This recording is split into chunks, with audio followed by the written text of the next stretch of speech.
So, with the Lakers making a trade for Luka Doncic, all the attention has been around the fit and how exciting Luka is as a player, but one thing we can't forget is that Austin Reeves is the best third option in the NBA. Yeah, I said it, and if you disagree, well, it's time to show you exactly how skilled he is. Averaging 19 points and 6 assists on 59% true shooting isn't something that'll make you break your neck, but when you remember that he was behind AD and LeBron and now behind Luka and LeBron, this contribution is highly valuable. Whether you need him to knock down a deep three over a defender, operate in that mid-range to pull up, or get crafty when navigating his way to the basket, Reeves can pretty much be that guy who can produce buckets whenever you need from anywhere on the floor.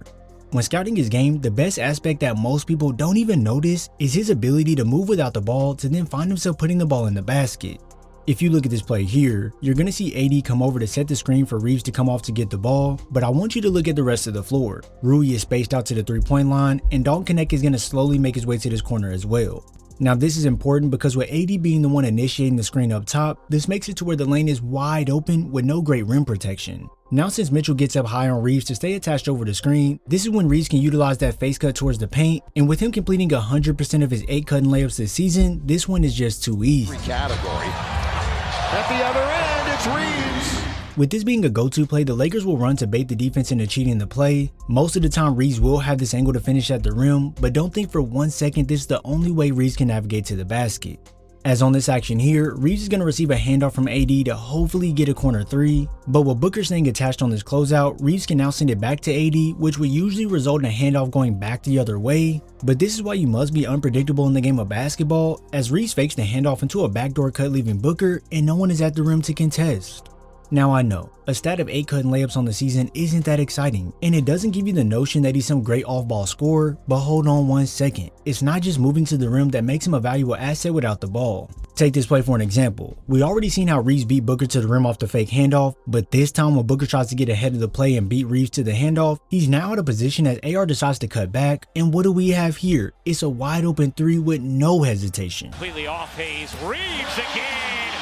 Austin Reeves. The Lakers love to use AR in these actions where he can pick and choose what he wants to do off these screens, because here if Kelly Oubre was to go over, then Austin could curl straight to the basket like he does on this play versus Detroit, but as we all can see, the big isn't drop playing off Hayes to stop any movement to the basket, and Kelly Oubre decides to go under the screen to try and cut off any angle towards the rim. Ideally, this is the perfect way to blow up this action, but with Reeves being able to react quickly to what the defense does, here's where that curl option turns into a flare out instead, and it's another 3 going through the net.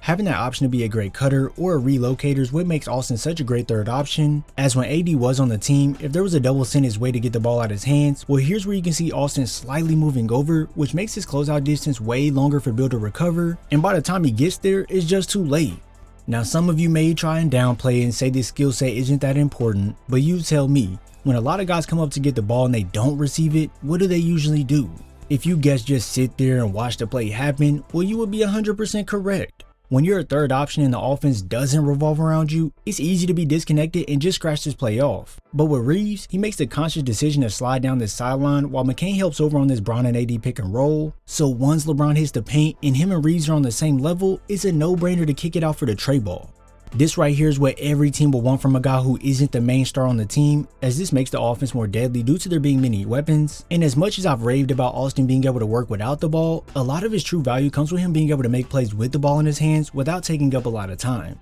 As stated previously, AR isn't the main guy this offense is centered around, especially with Luka Doncic joining the team. So he has to be able to take advantage of every opportunity he has. If we look at a breakdown of his time with the ball relative to his scoring, most of AR's buckets come within 2 seconds of him touching the ball, where he has a 57% effective field goal percentage on 5 shots. And if we extend the timeout a little more to 2 to 6 seconds, Reeves has a 54% effective field goal percentage on 5 shots as well. So if you ask me, it's safe to say he can give you buckets in a quick manner when he has the ball, but how exactly does he do it? Well, for starters, let's cover what opens the game up for his scoring, and that is his confidence to let it fly from deep.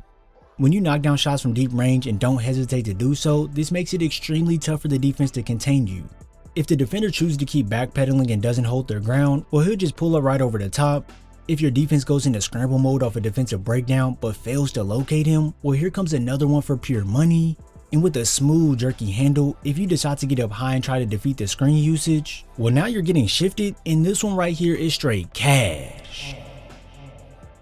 This deep shooting opens up the floor for his game, as defenders now have to close out hard to run him off the line, and if they don't close the gap quick enough when he's driving, they'll allow 2 points to be added.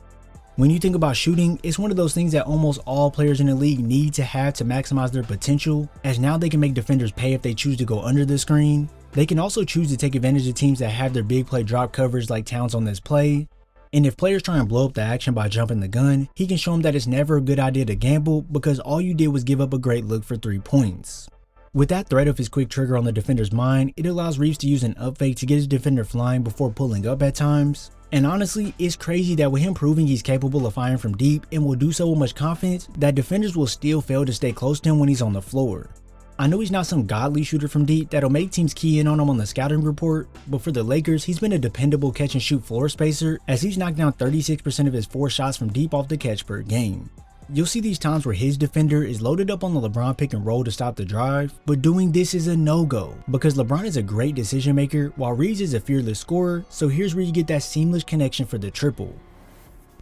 Not only is it that LeBron can attract the attention to then find Reeves on the outside, it's also the fact that Austin has such a quick trigger to pull up that once he catches the ball in rhythm, there's no hesitation when letting it fly. This right here transfers into his ability to fire off the screen when he has the ball, as once he sees the rim and there's no defender in front of him, he's definitely going to pull the trigger, and this one ends in a 4-point play. Watching the 3. So go ahead and back off, not take him seriously, or play lackadaisical all you want, but if you're not locked in and ready, Reeves will make sure to make you pay.